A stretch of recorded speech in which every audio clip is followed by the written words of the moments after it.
प्रभु प्राणनाथं विभु विश्वनाथ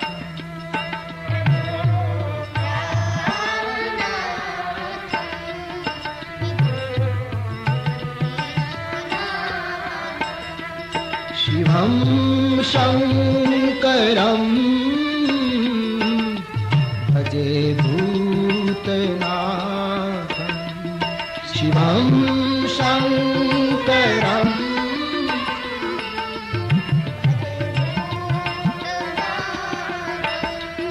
शिवं शंकरं भजे भूतनाथं शिवं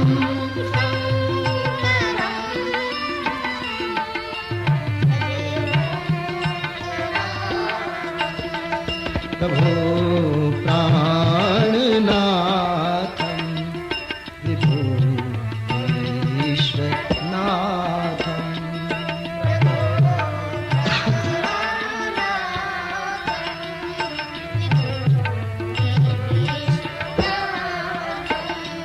प्रभो प्राणनाथं विभु विश्वनाथं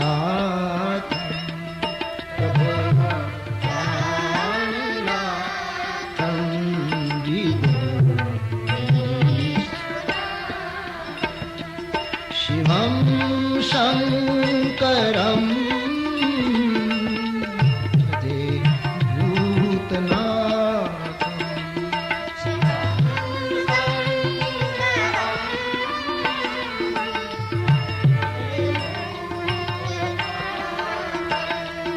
शिवं शंकरं भजे भूतनाथं शिवं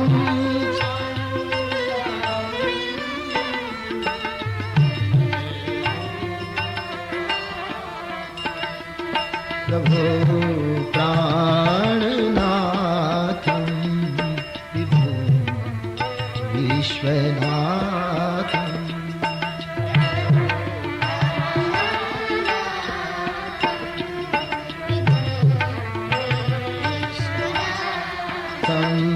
विभु विश्वनाथं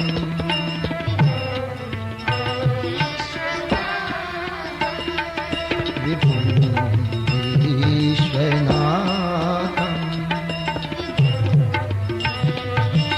विश्वनाथं विभु विश्वनाथं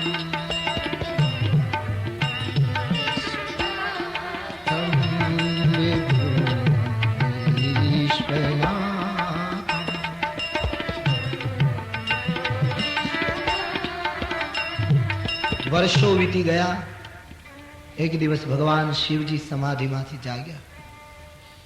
ગોસ્વામીજી લખે છે, રામ રામ શિવ સુમિરન લાગે, રામ રામ શિવ સુમિરન લાગે, રામ રામ શિવ સુમિરન લાગે.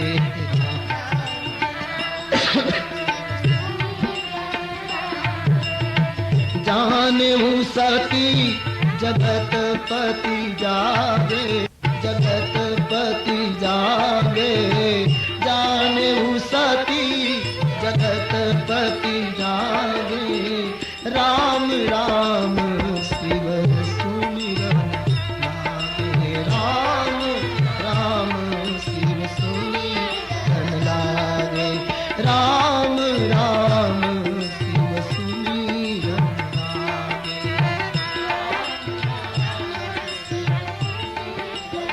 રામ રામ રામ શબ્દ કૈલાસ ઉપરથી ઉઠ્યો. સતીને થયું જગતપતિ જાગ્યા. શબ્દ વાપરવામાં કેટલી સાવધાની. ખ્યાલ આવી ગયો હવે મારા પતિ નથી, સંબંધ પૂરો થઈ ગયો. જગતપતિ જાગ્યા એમ ખ્યાલ આવતા દક્ષ સુતા સતી શિવજીની પાસે ગયા. શંકરજી પોતાની પ્રતિજ્ઞાનો વિચાર કરીને તુરંત આસન આપે છે. સન્મુખ શંકર આસન દીધા. આપ સામે બેસો, મારી બાજુમાં બેસવાનો તમારો અધિકાર જતો રહે. સતી સમજી ગયા મારો પૂર્ણ ત્યાગ થઈ ચુક્યો છે. પણ સતીને દુખી જોઈને ભગવાન શંકરજીને એમ થયું કે મારું વ્યસન જ દુનિયાના ભયને તોડવાનું છે. ભુવન ભય ભંગ વ્યસનીના, મારું વ્યસન જ સંસારના ભયને તોડવાનું. શંકરજીનું વ્યસન આ છે. ગઈ શિવરાત્રીના જુનાગઢના મેળામાં મને મુંબઈના એક ભાઈ મળ્યા. મને કહ્યું, બાપુ શંકરજી ભાંગ પીતા તો આપણે પીવાય? મેં કીધું પીવાય, પણ પ્રમાણમાં પીવાય. ખબર નહીં કોણે આ નક્કી કરી દે. શંકરજી ને વ્યસન હતું, પણ ભુવન ભય ભંગ વ્યસની, સંસારના ભયને તોડવાનું વ્યસન. આજે શિવજીના દાખલા લઈ લઈને લોકો, હા શિવજીને ધરીને ભાંગનું પાન, શિવરાત્રી આવી રહી છે, ભાંગ પીવાય, પણ શંકર પી શકે કારણ કે એને પહેલા વિષ પીધું છે. એટલે આપણે થોડું થોડું પહેલા પી લઈએ ને પછી અનુકૂળતા હોય તો ભાંગ પીવી. શંકરનો દાખલો લઈને વ્યસની ન થવાય, ખોટા દાખલા લઈને. સાધુ સંતો તો એની મસ્તીમાં રહેવું હોય, એને ધ્યાન કરવું હોય, અથવા તો એનાથી એને એકાગ્રતામાં મદદ મળતી હોય એટલે ગાંજો પીવે, ભાંગ પીવે, સાધુ સંતો માટે. પણ એના નામે જે સમાજ વ્યસની બની જાય છે ઠીક નથી.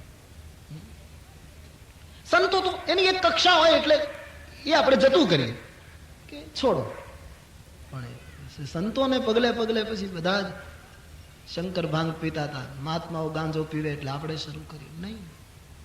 આમાં જો કે બધાનો થોડો થોડો દોષ છે. ન પીતા હોય ને પીતા કરી દે અમુક માણસ, તમે જોયું છે.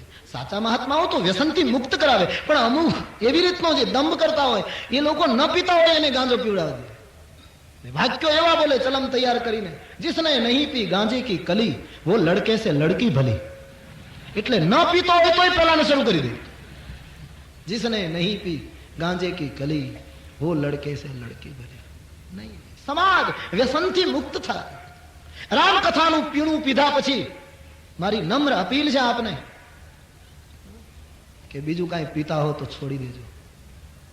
આડાવડું પીતા હો તો, આડાવડામાં ખ્યાલ આવે છે ને, રામકથાનું અમૃત પીધા પછી સમાજ વ્યસનથી મુક્ત થાય. પણ લોકો વ્યસનમાં એવા, અમારે સૌરાષ્ટ્રમાં એમ કહેવાય કે એક માણસ હોકો પીતો હતો. પછી હોકો તમે જોયો હશે, હોકાની નળી હોય, નળી હોય, એટલે આમ ટેબલ ઉપર પડ્યો હોય, બેઠો બેઠો આરામથી હોકો ગટગટાવતો. એ હોકો એને ફળિયામાં આંગણામાં રાખ્યો અને એની જે નળી હતી એ 15 ફૂટ લાંબી, રસોડામાં બેઠો બેઠો પીવે. કોઈ મુલાકાતી આવ્યો, એને જોઈને આશ્ચર્ય થયું કે કમાલ છે, હોકો અહીંયા આંગણામાં અને પોતે રસોડામાં 15 ફૂટ લાંબી નળી અને હોકો પીવે. જઈને પૂછ્યું આમ કેમ? કે વ્યસનથી જેટલા દૂર રહેવાય એટલો ફાયદો. લે,